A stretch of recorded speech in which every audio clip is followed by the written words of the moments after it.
Sometimes I have such kind of impressions that they are like children in a sandbox. They are still playing, they are still, quarreling, they are accusing each other. It is like two-level issue that is happening in Georgia now. Georgia as a democratic state is being erased.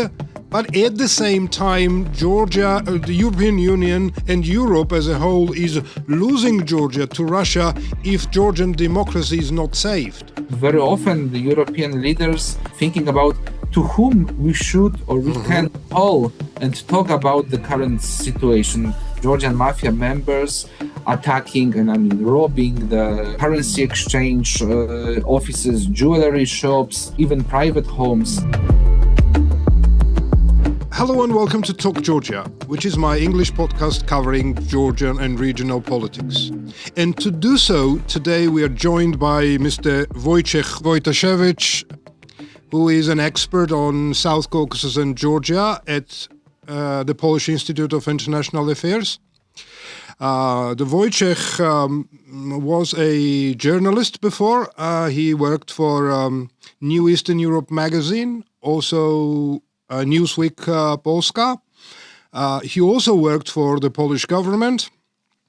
He studied at Jagiellonian University, which is one of the oldest universities in Poland, in Krakow. And he studied international relations and political science. And what makes him particularly interesting for our show is that his doctoral thesis was transformation of the Republic of Georgia after the Rose Revolution. Wojciech, welcome to the show. Please feel free to add anything to my short introduction that you think our viewers need to know about you before we get down to business, which is talking Georgia. Good morning. Thank you very much for the invitation. It's a great honor and privilege to be with you and talk Georgia. I am a permanent listener to your podcast, so I didn't think that one day I will be also your guest. So congratulations, you are doing a really great job, and I'm pretty sure that podcast is really needed, in especially nowadays when the political situation in your country is so complicated, so difficult. So it's reliable source of information beyond Georgia, in the European Union, in the US. We are able to get those information about what's happening now in your country. So once again, congratulations. Are you working on a new doctoral thesis? This time, degradation of the Republic of Georgia under oligarch Ivanishvili. It's not PhD thesis, but but currently I'm working on the quite huge report at PISM, Polish Institute of International Reforms, and in that report I would like to show how was it possible that Georgia became almost authoritarian and anti-European country. I hope that report will be published in the upcoming months. We'll get into that in a minute, but before we get down to business, which is basically to talk Georgian politics and the regional politics you are expert of, why Georgia? So what brought you to Georgia, or why did you decide to explore Georgia or study Georgia? Well, I have never thought that I would be an expert on Eastern Europe and South Caucasus and Georgia. And it happened by accident. When I was a student on the third year, I had to write my bachelor thesis. And in that time, I was rather interested in Western Europe, but also in Middle East. And I wanted to write about the conflict between Israel and Palestine. But I didn't decide to go to the group of which the supervisor was the specialist in that region. But I rather preferred to go with my friends and to the other group, where the professor was an expert on post-Soviet space. And when he heard that another student wants to write something about the Israel, he told me, "No, come on, let's concentrate, let's focus on my sphere of interest. And look, there is a small country like Georgia and South Caucasus. with a new president, Mikhail Saakashvili, who is trying to conduct some reforms. At the beginning, I was planning to fly to Georgia in August 2008, but I didn't manage, with all those documentations, like, bureaucracy at the university is horrible, as always. And finally, I visited Georgia in October, like two months after the war broke out. I mean, the Georgia war was kidnapped by Russia, but now maybe it's better to say another story that like, Georgian Dream claims that the Georgia begins that war by itself. Of course, I'm kidding. It's not true. But I wanted to say I fallen in love with Georgia. I fallen in love with region. Okay, so now let's dive into the Georgian politics and the regional politics, and I think that it is clear that things are changing at an astounding speed in the region. So something that was unthinkable 5 years ago, now it is becoming possible. Armenia and Azerbaijan are getting along, and I think the peace agreement is very close between them. The Armenia is opening to Turkey.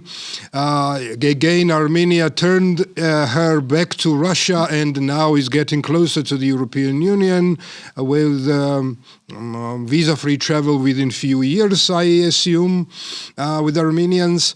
But at the same time, we see the Georgia's degradation and again very fast transformation of this country who once was the leader of the Caucasus in terms of reforms, and not only Caucasus, the entire Eastern Partnership, countries. It was the leading country. Now it is trailing behind and becoming an authoritarian state.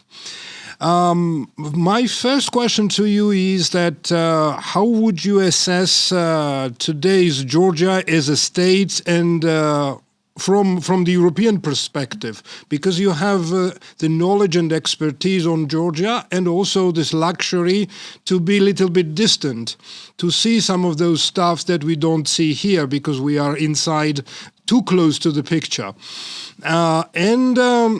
Secondly, how Georgia's role in Caucasus changing as well? Because until now, it was like the Georgia was the key ally to the European Union and the United States, and now the Georgia is becoming the closest ally to Russia, while Armenia is kind of moving to the opposite direction. I mean, the case of Armenia, I think it's much more complicated, but I will come back to that issue a little bit later. But when it comes to Georgia, to be honest, I have never thought that Georgia could be in such a difficult situation. Of course, the democracy in Georgia has never been, excellent. It was like rather hybrid regime or something between the European old-fashioned democracy and the authoritarian regime, but comparing to the Azerbaijan, to Russia, to Belarus, or even to Armenia, I mean that the Georgia was that beacon of democracy as it was as it was stated, said. yeah. Yes, but what makes me feel really degraded? It's the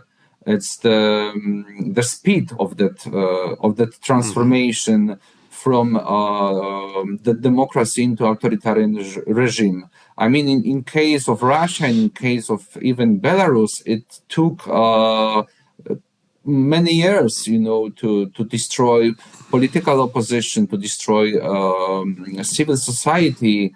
But in case of Georgia, it's happening very, very, very quickly, unfortunately. And I'm really afraid that in the upcoming days, the situation will degrade even more.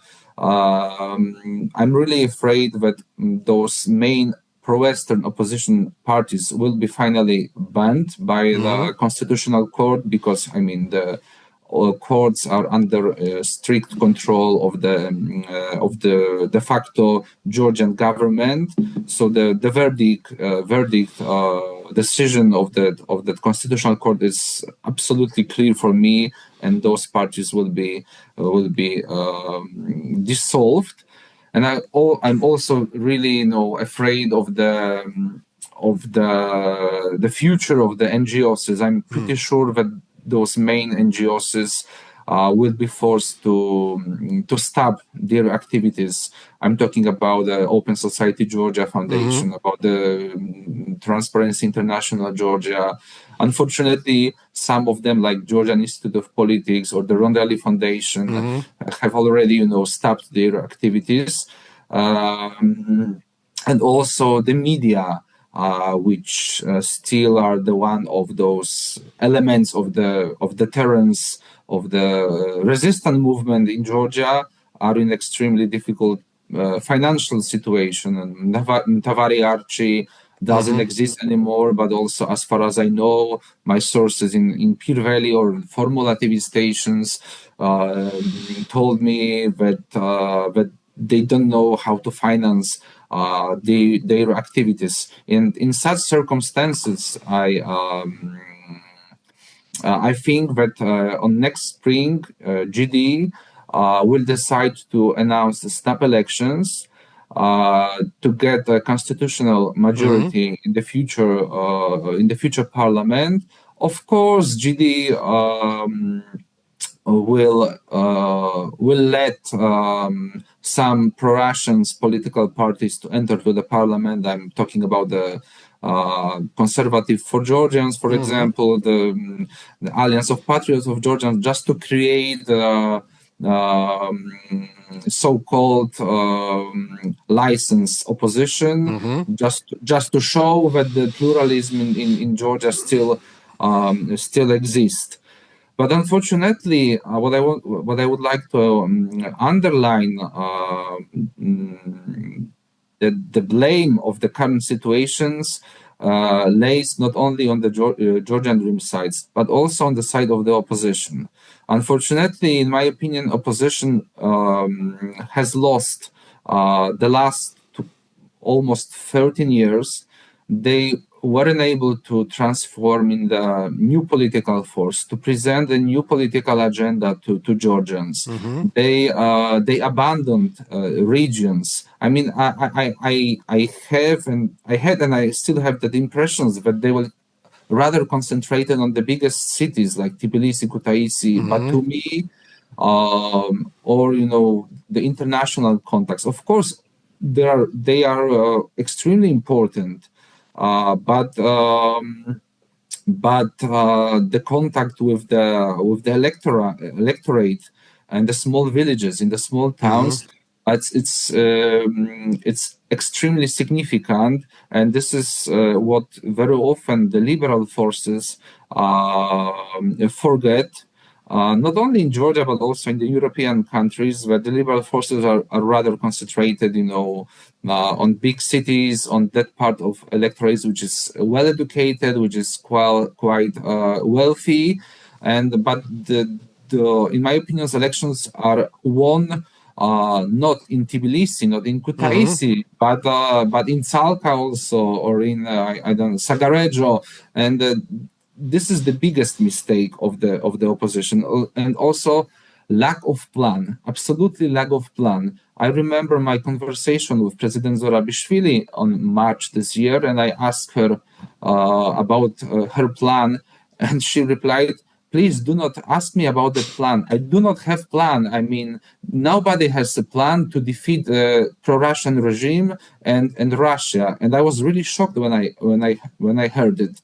And I'm really afraid that also that momentum which was created last November and December, in those massive demonstrations after the announcement of the de facto Prime Minister Kobachidze about suspending the negotiation talks with EU, has disappeared forever. unfortunately, because there was no leader of that resistance movement. And I really also do not understand the people who still participate on those demonstrations when they are underlying that we do not need leader. I mean, and I just said, but who is going to negotiate with GD? I mean, regarding compromise. And so this is the biggest mistake and the biggest issues on the opposition side. And also, I'm disappointed of the behavior of the civil society. What do I mean? I remember all those people, all those movements which have appeared after so-called Gavrilov's nights in 2019. You mentioned that I was working as a journalist, and once I interviewed Shota Digmelashvili from Shame Movement, and I asked him, why don't you want to, engage in the political life, to establish political party, to unite all the people like you? And he replied that he prefers to stay in the civil society, in the third sector, but it's too difficult. There's always problem with financial resources and stuff like this. And I fully understand him. It's extremely difficult, to create a new political party, to find financial resources. But I had such kind of impressions that they didn't want to take responsibility. I mean, 60% of the Georgian electorate in all the surveys, it's visible that they do not have the party for which they would like to vote for. But so that's why I think the Georgian politics has been in that kind of standoff, and because there was not that third force which was completely needed, and GD won all the elections not because it was so strong and not because they were conducting all the reforms which they promised during the electoral campaign, but because of the weakness of the opposition, and it still exists. I mean, I was really disappointed of the stance of the opposition before the so-called local elections. I mean, they were not even able to elaborate common strategy, common tactics. How it's possible that they were divided in such difficult moment? Part of the opposition decided to boycott the elections. Part of the opposition decided to participate. I mean, they do not understand that it's not like a regular political rivalry play. But it's like an existential moment for your country and also for you. I mean, when the Georgia lost, will lose its democratic and European character, you will also disappear. And sometimes I have such kind of impressions that they are like children in a sandbox. They are still playing. They are still quarreling. They are accusing each other.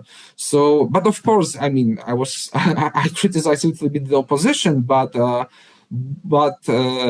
course, the biggest blame is on the GD side. Absolutely. I mean, that's what they are doing. It's absolutely outrageous and horrible. Thank you for this very interesting overview of Georgia's the recent situation. Not so recent, maybe, but I do agree with you. And we'll come back to the solution part, how you see the solution to this, because all those mistakes that you mentioned, I think there is almost a consensus here in this country that everybody has got its share of responsibility to the situation we are now, sadly.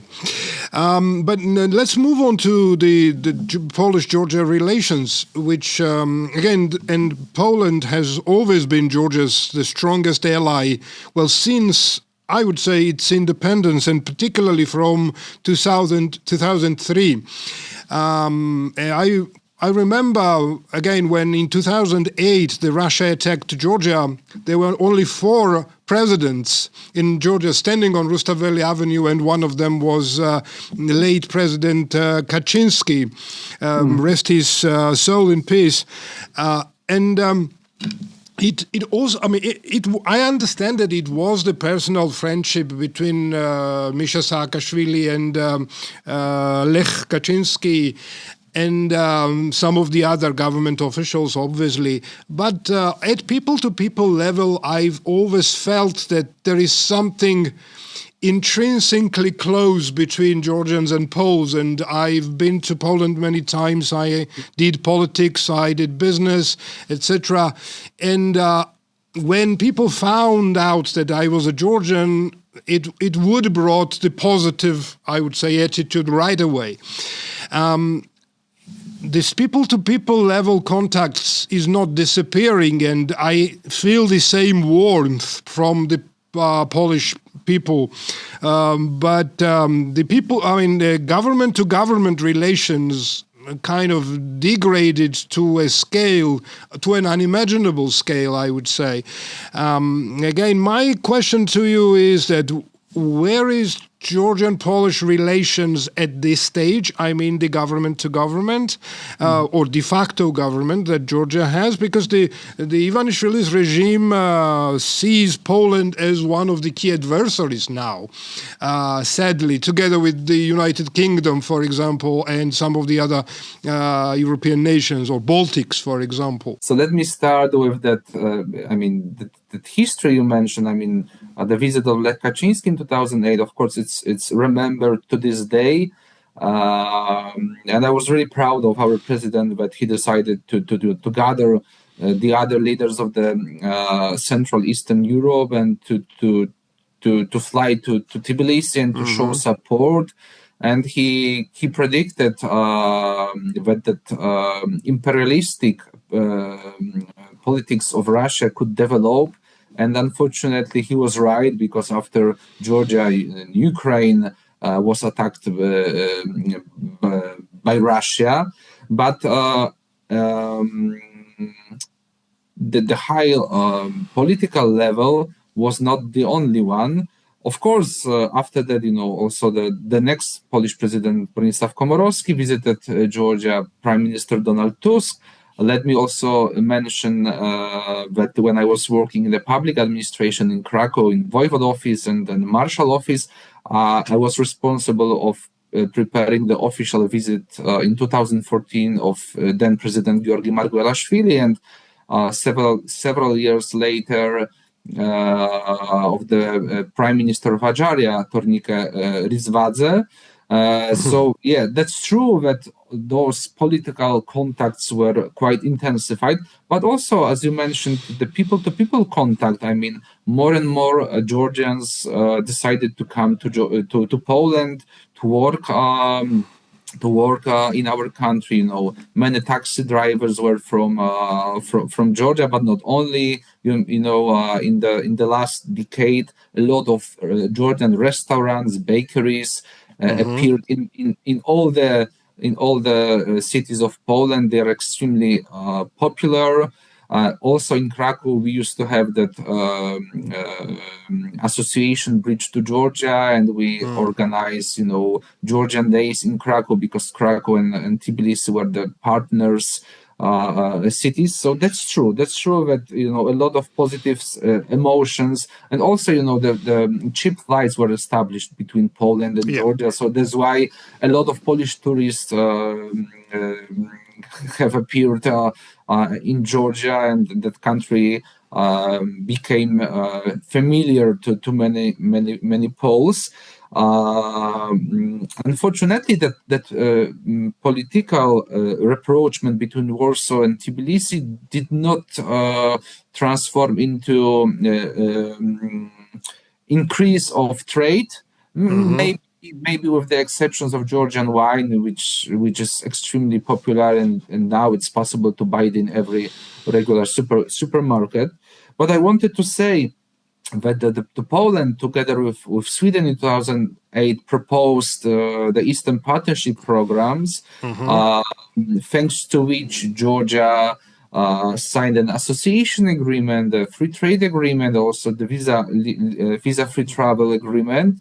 So I think it was a huge success for our part of the European Union, but also for the countries like Georgia. That's why a lot of Georgians came to Poland. The Georgian diaspora is estimated as at 50,000 people, as far as I know.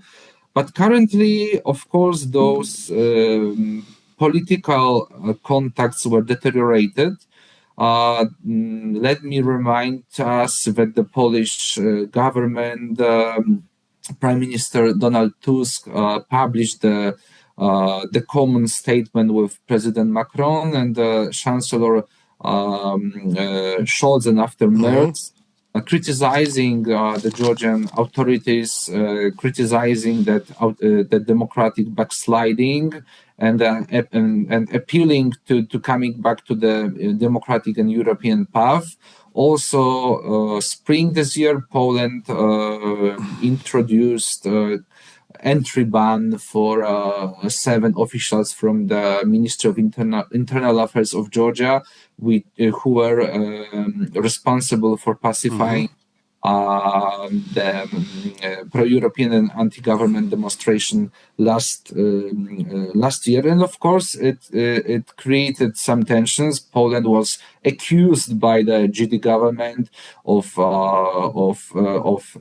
internal interference in Georgian politics, was accused of supporting the opposition. And what is important, I mean, it's not only the stance, the position of the Polish government, but also the Polish opposition.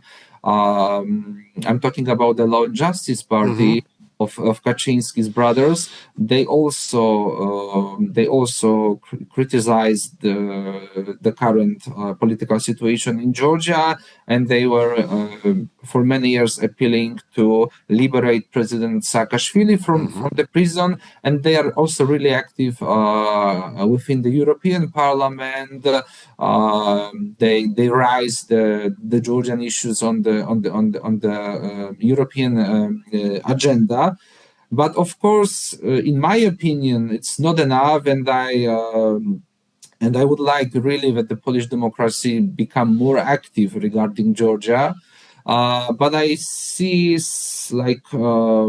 I think 3 reasons why those activities is quite limited. First of all, Poland is really focused on the war on Ukraine. We are neighboring countries, so we are aware that in case of Ukraine's failure, Poland, Baltic states could be the next victims of the Russian neo-imperialistic policy. The second issue is that Poland and European Union nowadays is rather concentrated on supporting those countries which are interested in European integration. I mean, Moldova and Armenia. But in case of Armenia, we should be. We should understand that it's not like a pro-Western, pro-European pivot. It's rather multi-vector policy. And in the last year, I also visited Yerevan for several times. I talked with the Armenian politics, with Armenian experts, analysts, and I had the impressions that that change is the consequences of the Russians' position. I mean, Karabakh war, and if only Russia decides to come back to that politics of supporting Armenia, their willingness of integration with the West will not be so strong as it is declared nowadays. But this is the other issue. And the third factor, which, in my opinion, makes the interests of Poland, but also the whole European Union and European countries, it's what we have already discussed, that lack of leadership within the opposition. I think very often the European leaders thinking about to whom we should or we can call and talk about the current situation. President Zalona Zorabishvili, I have a great respect to her. I mean, I think she's doing a lot of positive things, but unfortunately, she didn't become the real leader, the leader of the resistance movement. And I don't know what is the reason. Maybe she doesn't have that kind of charisma which used to have Saakashvili, for example, in 2008. I mean, she used to be the diplomat, and not the politicians who feel the best on the streets, who is able to lead the demonstration. And she used to be quite active abroad, but unfortunately, despite of the fact that she has a really great and even kind of the friendship between her and President Macron. For example, France didn't decide to impose sanctions on Georgia on the national level because the European level is extremely difficult because of that veto of Slovakia and Hungary. But in case of Ukraine, the European Union was able and is still able to force somehow Bratislava and Budapest to finally give that green light for another package of sanctions. So I think in the case of Georgia is the lack of political will, the EU side, but also the lack of that face of opposition Georgia, with whom someone from Europe or from United States can talk and see him or her as a possible, new leader of democratic Georgia.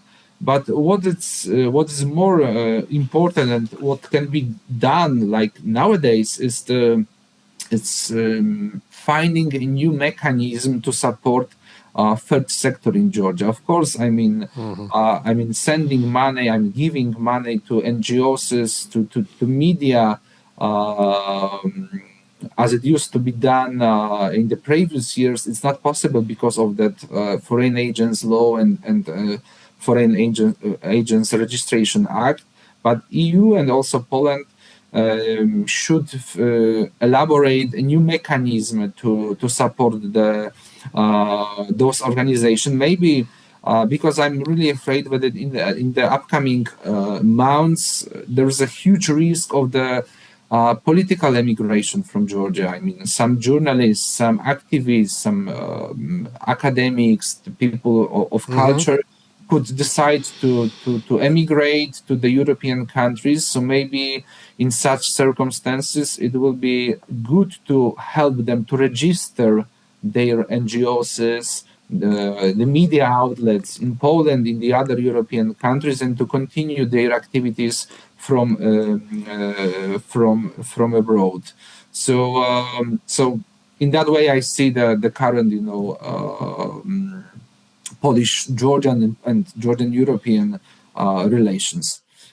I think it's good that you mentioned that the difficult times are coming, and I agree with you that yes, for NGOs, for critical media, life is going to be a lot more difficult in the months to come, and it will be important, obviously, if it is at government's level in Baltic states or in Poland, in some of the other European countries, that the Georgian civil society organizations and the critical media is helped, including allowing them to register their, companies or organizations in the European countries. But again, I was trying to shift our conversation towards this migration and labor policy. You mentioned the Poland welcomed Georgian workers, basically, and Poland was one of the very few EU countries that opened labor market for the Georgian nationals, or at least simplified how to get a work permit. But this is changing now, or it has already changed, and And as far as I know, again, now Georgian nationals are no longer eligible for these simplified procedures, and they have to obtain, they have to have to do the proper procedures, to get this, to have an access to the Poland's labor market. So my question to you is that, this decision of the Polish government, is it driven by the tightening of the immigration policy in Poland, or it is because of the de facto Georgian government's actions and policies inside Georgia? I think there are three reasons. The first one you mentioned is like Polish authorities' tougher approach regarding immigration, and because of the rising anti-immigration tendencies among, within the Polish society, also anti-Ukrainian. The situation has changed. I remember how was it in 2022 when the Russians decided to attack Ukraine. Plenty of Ukrainians reached Poland, and the Polish people were opening doors to their homes. I also hosted, two Ukrainian ladies with their children. I was working as a volunteer on the railway station in Krakow. But the situation, the mood has changed. And also, some of the Polish political forces, political parties, are playing with those emotions. So I think the Polish government, the current Polish government, are trying to somehow respond to those emotions, and also to restrict that immigration policy.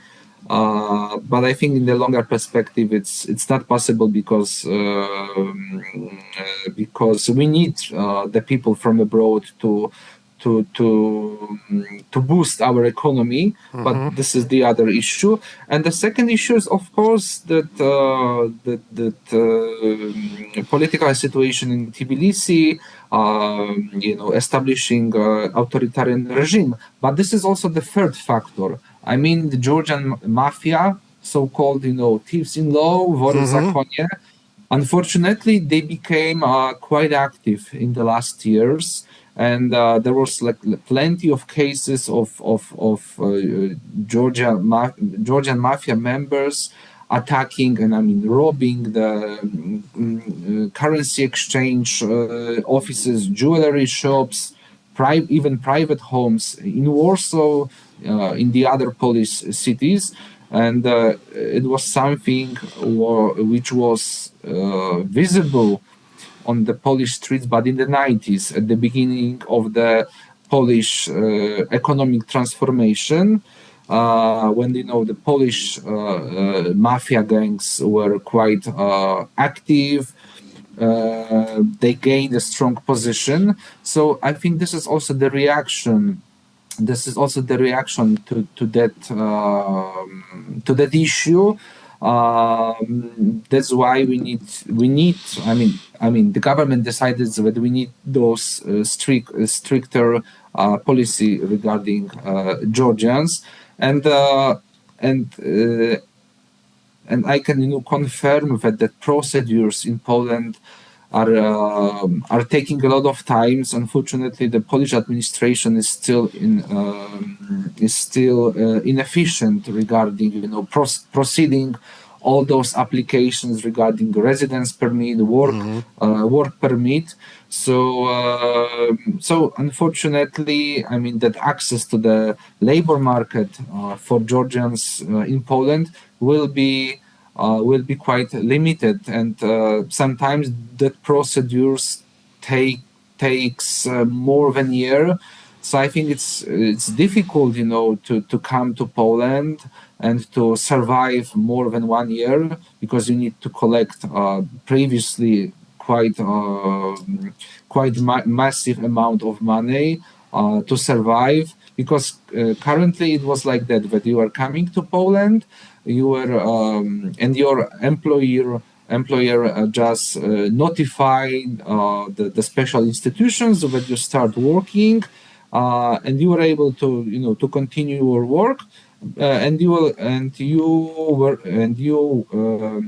are waiting for the final documentation which were needed. And nowadays it will be like the opposite scenario. You need to wait, and you are not able to work, but you need money to survive. So unfortunately, I think some Georgians can perceive that changes as a kind of punishment, injustice. But let me also remind that like visa-free regime, that simplified procedures, access to the labor market, it's not something which is given for free, for nothing. It's a privilege. It's a privilege, and the privilege which requires number of conditions which have to be met. So it was absolutely the same case when Poland wanted to become the member of the European Union. We were also forced to meet all those conditions. So I think the ball is on the Georgian side in that case. I mean, it's sad for me, and unfortunately, like several days ago, there was also the announcement of the Polish MFA that we are suspending development aid to Georgia. I used to be the member of that so-called Georgian commissions within the Polish MFA, and I was reviewing different projects, conducting in Georgia, like social projects, touristic projects, and unfortunately, Poland will not give money on those projects in the upcoming. I mean, the next year. I mean, only those projects which were started last year will be continued. Fair enough. Fair enough. Sad. It's a sad story, but I hope that things will be changed here in Georgia and will go back on the track. But okay, let's zoom out a little bit from the Georgian politics and maybe regional politics and take a look what is happening in the world.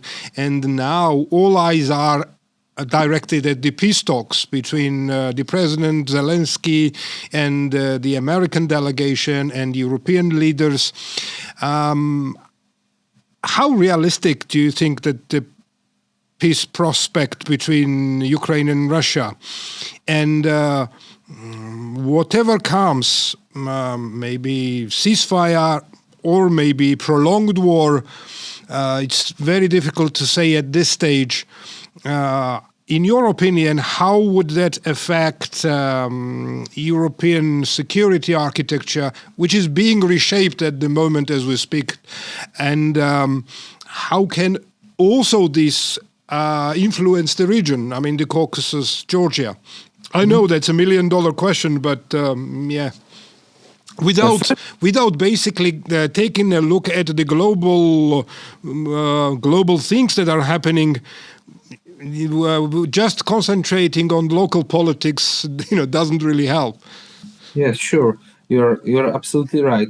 So when it comes to war on Ukraine, it's absolutely crucial also for the Polish future. I've already mentioned that if Ukraine fails that war, Poland could be the next victim of the Russian aggressions, and we used to be the part of the Russian Empire as Georgia. We used to be the part of the Soviet blocs for 45 years. But first of all, let me highlight that, in my opinions, the current talks are not the peace negotiations at all. Why? Because Russia is not interested in any peace. Because Russia has not changed its strategic goals towards Ukraine, but also Central and Eastern Europe, and always the European security architecture. They still want to see Ukraine as part of that Russian empire, like the new version of Soviet Unions, the Russian sphere of influence. So their goal is to defeat Ukraine. I mean, not to conquer the Ukrainian territories because it's not so important, but to install the pro-Russian government in Kiev. So I think that the current talks are more about freezing that conflict, to give Russia a time to prepare for another aggression. And of course, Ukraine is absolutely interested in peace. It's not like the GD government is constantly repeating that Ukraine is part of that global war party. It's absolutely bullshit. It's not true. But in my opinion, Ukraine cannot agree to the two Russian demands. First is to limit its military potential, because, as I said, as I have already mentioned, I'm pretty sure, and also 86% of Ukrainians, I'm pretty sure that Russia will attack once again in the perspective of several years. And the other the other demands which couldn't be met by Ukrainian side is to hand over the part of Donbas that remains under the Ukrainian controls to Russia, because it's heavily fortified. And without those territories, the Ukraine will be exposed to further easy attacks by Russia. So I'm convinced that current talks with the participation also with the US could lead to the kind of rotten compromise.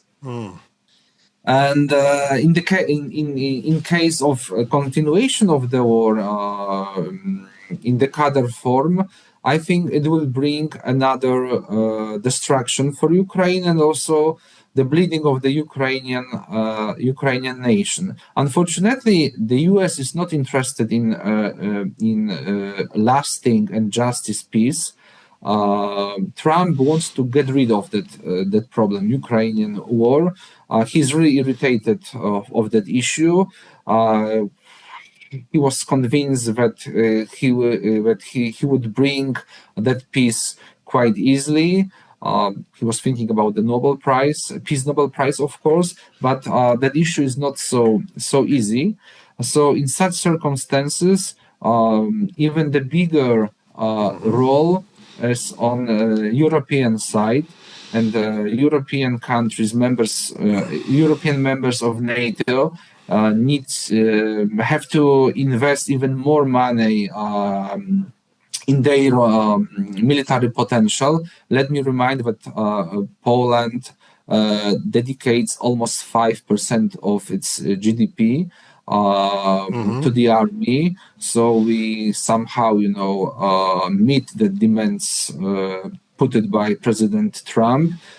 Because, I mean, it's not only because of the demand, but of course, Polish authorities, the current and the previous government, they are aware that, without remuneration, without investment in army, in defense, in the security, we wouldn't be able to respond properly to the possible Russian attack. And also Europe needs to continue its support, military, but also financial to Ukraine, just to let them to survive. I do not believe in Ukraine victory. I mean, I mean, taking back the territories of Donbass, of Crimea, Crimea, and all those territories which are under the Russian occupation. It will be extremely difficult, but just to let them survive in the upcoming weeks and months, and try to find kind of compromise. You asked me about also the possible new security architecture in Europe. Of course, it has been creating nowadays because of the war in Ukraine, but I think Europe cannot accept any new security architecture on our continent, which would mean the violation of the territorial integrity of third countries, and also Russia cannot dictate to which alliances the European countries will belong. Of course, they will be interested, to remove NATO from their borders. I mean, from Baltic states, from Poland, also remove the American forces, American military equipment. But this is our decision, what kind of troops will be stationed on our territory. So, as you mentioned, I mean, it's extremely difficult to predict how that situation will develop. But let me also remind that, at the beginning of the full-scale aggressions of Russia and Ukraine, nobody believed that Ukraine would be able, to survive more than several days. But it happened like this. And in spite of the fact that the Ukrainian soldiers, Ukrainian society is extremely exhausted, fed up of that war. I have plenty of Ukrainian friends, not only in Poland but also in Ukraine, and I'm in constant contact with them. And for them, it's extremely difficult, to live in such circumstances. I mean, without central heating, without electricity, losing members of their families, friends. But I think there is still a huge determination among them to continue that fight, in spite of the fact that they are more and more aware that route and compromise will be needed. Of course, from the Polish and European perspective, we are extremely disappointed of that current American politics. I mean, the US has been always perceived as a guarantor of our security, but the situation has changed. Maybe not forever, because Trump will be in the office still in 3 years. Maybe after that time, the new president, the new leader of the United States of America will change that policy of Washington. But I mean, nowadays we need to count of ourselves in the difficult circumstances, and try to do everything what is possible to stop Russia, to stop Russian aggressive policy. Okay, let's get back to Georgia, where we started. And as you mentioned, and I also mentioned, that the Georgia is now in a dire situation when the overwhelming majority of the opposition leaders are behind bars. Maybe few of them will be released soon, but still it's not guaranteed, because the other cases are hanging over their heads as well. Again, we discussed the geopolitical situation. So again, and you were critical to the Georgian opposition leaders, and I share much of the criticism myself as well towards them, or even the critical to the protesters or protest leaders who don't want to, to unite with the political forces. In your opinion, where is the solution? So if you were in our shoes, what you would have done, or how would you try to handle this situation? And the second part of the question is that what should Europe do to ensure that Georgia is not lost to Russia? Because it is like two-level issue that is happening in Georgia now. Georgia as a democratic state is being erased. But at the same time, Georgia, the European Union and Europe as a whole is losing Georgia to Russia if Georgian democracy is not saved. So what is the solution in your opinion? I mean, where is the solution? Yeah. Regarding the opposition and the protest movement, I think the full unification is needed. I mean, even today, all the opposition politics should meet and should establish kind of, I don't know, platform, coordination, mechanism, coordination unit, and to coordinate their activities. I mean, indicate one leader who will be the face of the protest movement, who will be the contact point for the European and American politics, and they need to develop an action plan. I mean, to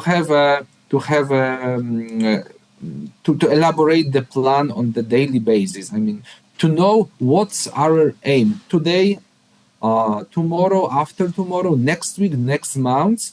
And I have the impressions that the Georgian opposition is rather reactive, not proactive, and in the current circumstances. So this is the first point. The second point is to, I think, the really important issue is lobbying in Brussels and Washington.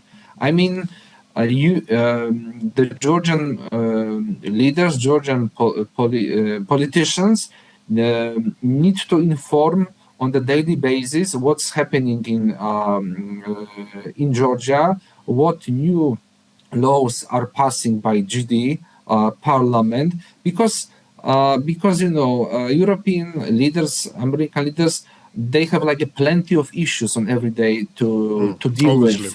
I mean, war in Ukraine, war in Middle East, global problems. I mean, rivalry with China and stuff like this. And really, Georgia is not the most important country all over the world. I mean, it has its important role.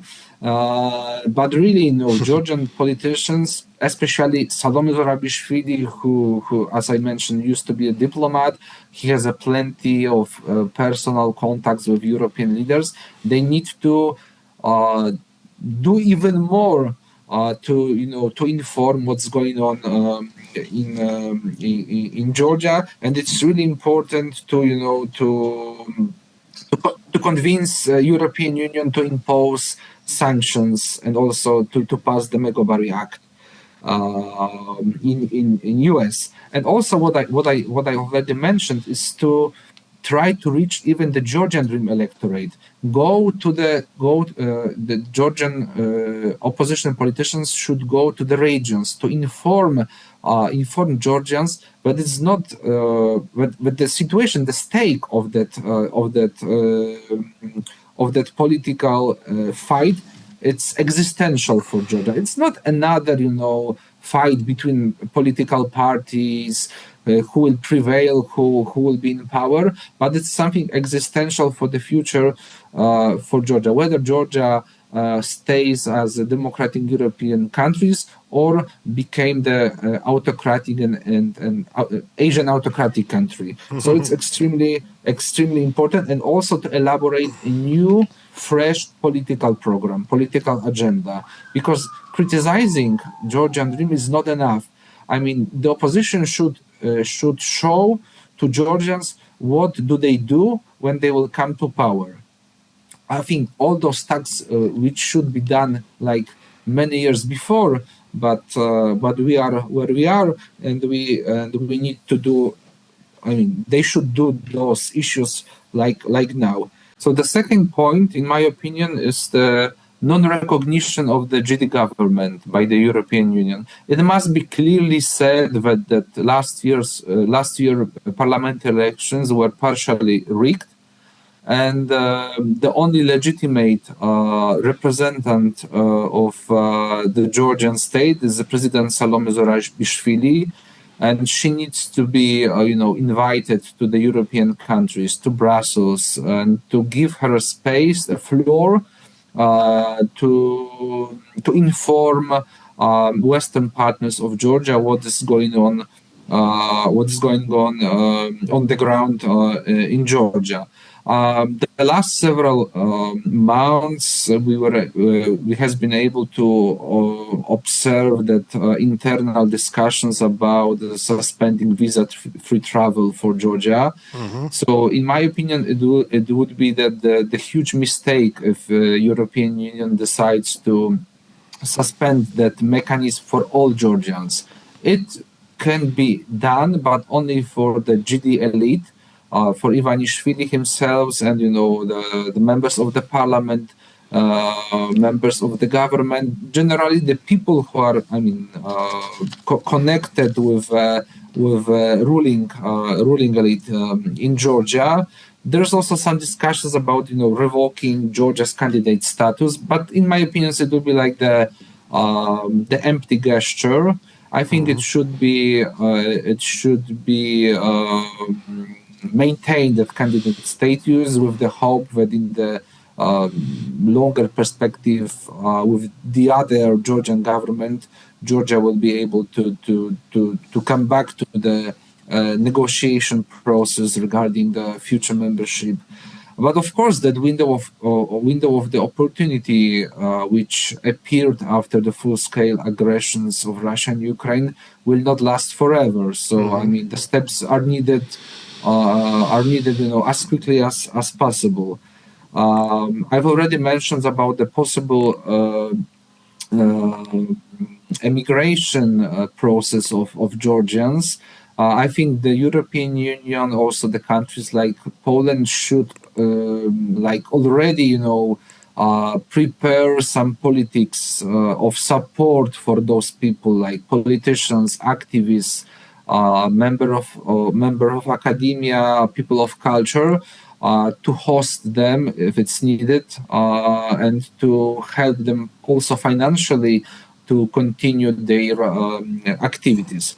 Finally, I think European Union and also United States should treat the case of Georgia in the broader context, the context of the Russia's imperial policy, and to understand.